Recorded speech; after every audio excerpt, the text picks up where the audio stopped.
నమస్తే friends, welcome to my channel. మరొక మంచి వీడియోతో మీ ముందుకు వచ్చేసింది మీ చైతుమమ్మ. ముందుగా అయితే ఇక్కడ ఒక పూజని చూపిస్తాను. ఇది గృహప్రవేశం అండి.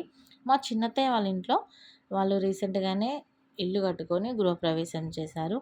నేను పూజ టైంకి వెళ్ళలేకపోయాను, కానీ తర్వాత వెళ్ళినాక అనుకున్న పూజ టైంలో ఉంటే ఎంత బాగుండు అనిపించింది. అంత బాగుంది, అంత బాగా చేశారు పూజ. ఇక్కడ చూడండి, చూడడానికి అసలు 2 కళ్ళే సరిపోవట్లేదు, అంత బాగా చేశారు. ఇక్కడ అత్తయ్య వాళ్ళు మహారాష్ట్ర అన్నట్టు, అక్కడ నుంచి అయ్యగారిని పిలిపించుకొని అయితే చేశారు. సూపర్ అంటే సూపర్‌గా జరిగిందంట పూజ. చూస్తేనే మనకు అర్థమైపోతుంది కదా ఎంత బాగా చేశారని. అయితే ఈ వీడియో సందర్భంగా నేనైతే ఒక మాటండితో మీ ముందుకు ఒక చిన్న మాటను తీసుకొచ్చాను. చా చాలామందికి ఒక సొంతిల్లు ఉండాలి అన్న కోరికైతే చాలా బలంగా ఉంటుంది. ఎందుకంటే అది చిన్నదైనా పెద్దదైనా మనిల్లు మనకి సొంతిల్లు ఉండాలి అని అనుకుంటూ ఉంటాం. ఇవాళ రేపు మనం పచ్చడితో తిన్నా, చికెన్‌తో తిన్నా, ఉప్పుతో తిన్నా, పప్పుతో తిన్నా మన ఇంట్లో మనం ఉంటే మనల్ని అడిగే వాళ్ళు ఉండరు అన్నట్టు ఉంటుంది. అందుకనే అందరూ సొంతిల్లు కల కోసం కలలు కంటూనే ఉంటారు. సొంతింటిని కట్టుకోవాలన్న ఆలోచనలతో మెదులుతూ ఉంటారు. కళ్యాణం వచ్చినా ఆగదు, కక్కొచ్చినా ఆగదు అని సామెత ఒకటి అంటూ ఉంటారు. కానీ మనం కూర్చున్న కాడ కూర్చుంటే సొంతిల్లు కల ఎప్పటికీ నెరవేరదు. అది ఇద్దరూ అనుకోవాలి. ఇంట్లో ఉన్న వైఫ్ అండ్ కానీ హస్బెండ్ కానీ ఇద్దరు, భార్యాభర్తలు ఇద్దరూ అనుకోవాలి. అనుకుంటాం, కోరికలు అందరికీ ఉంటాయి అన్ని విషయాలలో.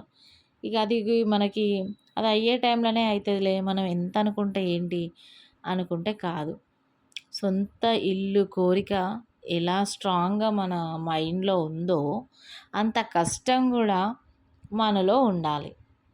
ఏం చేయాలి, ఎంత కష్టపడితే, ఎంత సేవ్ చేసుకుంటే ఇల్లు వస్తుంది, అది చిన్నదైనా మంచిదే.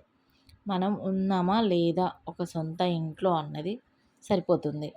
గ్రహాలను నమ్ముకోవాలి లేదా అంటే ఇంకా అంటూ ఉంటారు, మనకి సొంతిల్లు కోరిక నెరవేరాలంటే ఇది చేయాలి, పెళ్ళి కావాలంటే అది చేయాలి. నేనైతే అవి నమ్మను. నేను దేవుళ్ళని నమ్ముతా, కానీ ఇవి నమ్మను. మనం కష్టపడితేనే ఏదైనా మన దాకా వస్తుంది.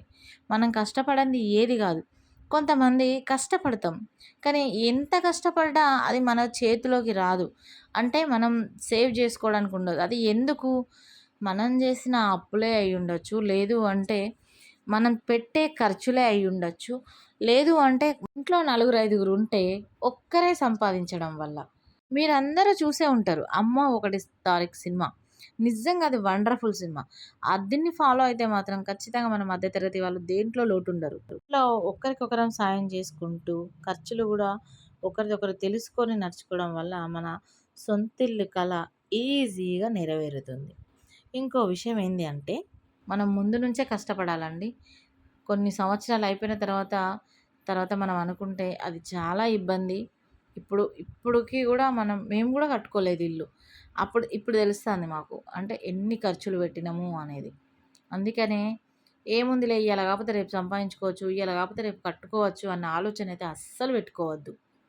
మనం ఎప్పటి నుంచి మనం పని చేసుడు స్టార్ట్ చేసినామో అప్పటి నుంచే ఆలోచించడం స్టార్ట్ చేయాలి. దానికోసం పక్కకు పెట్టడం ఆలోచించాలి. ఇట్లా మనం కంటిన్యూ చేస్తూనే ఉండాలి. ఇక లేదులే, తర్వాత కొన్ని రోజుల తర్వాత చూద్దాం, కొన్ని సంవత్సరాల తర్వాత చూద్దామంటే చాలా కష్టం. ఇక్కడైతే దేవుడు ఎంత అందంగా ఉంది. పాపం మా అత్తయ్య వాళ్ళు కూడా ఎంతో కష్టపడితే వాళ్ళు ఇల్లు కొనుక్కొని ఉంటారు. కొంతమంది ఉంటారు, వాళ్ళకేమున్నాయి బాగానే ఉంటారు అని అనుకోకండి. ఎవరి కష్టం వాళ్ళకే తెలుస్తుంది, ఎవరి ఇంట్లో విషయాలు వాళ్ళకే తెలుస్తాయి. ఎదుట వాళ్ళని మనం చులకనగా చూడొద్దు. వాళ్ళకేం కష్టాలు లేవు, హ్యాపీగా ఉన్నారని మనం అనుకోవద్దు. వాళ్ళు ఎంతో కష్టపడితే కానీ, ఎవరైనా కానీ, ఒక పెళ్ళైనా ఇల్లైనా ఎంతో కష్టపడితే కానీ అది జరగదు. నెక్స్ట్ మా గృహప్రవేశమే కావాలని అయితే నేను గట్టిగా కోరుకుంటున్నా దేవుణ్ణి కోరుకోవడమే కాదు, అంతకన్నా డబల్ గట్టిగా నేను కష్టపడుతున్నా, ఇంకా కష్టపడతా నాకు ఇల్లు అయ్యే వరకు. అన్నట్టు మీకు కూడా ఇలాంటి కోరికలు ఏమన్నా ఉంటే మాత్రం కామెంట్ చేసేయండి. వీడియో నచ్చితే లైక్ చేయండి, షేర్ చేయండి, సబ్స్క్రైబ్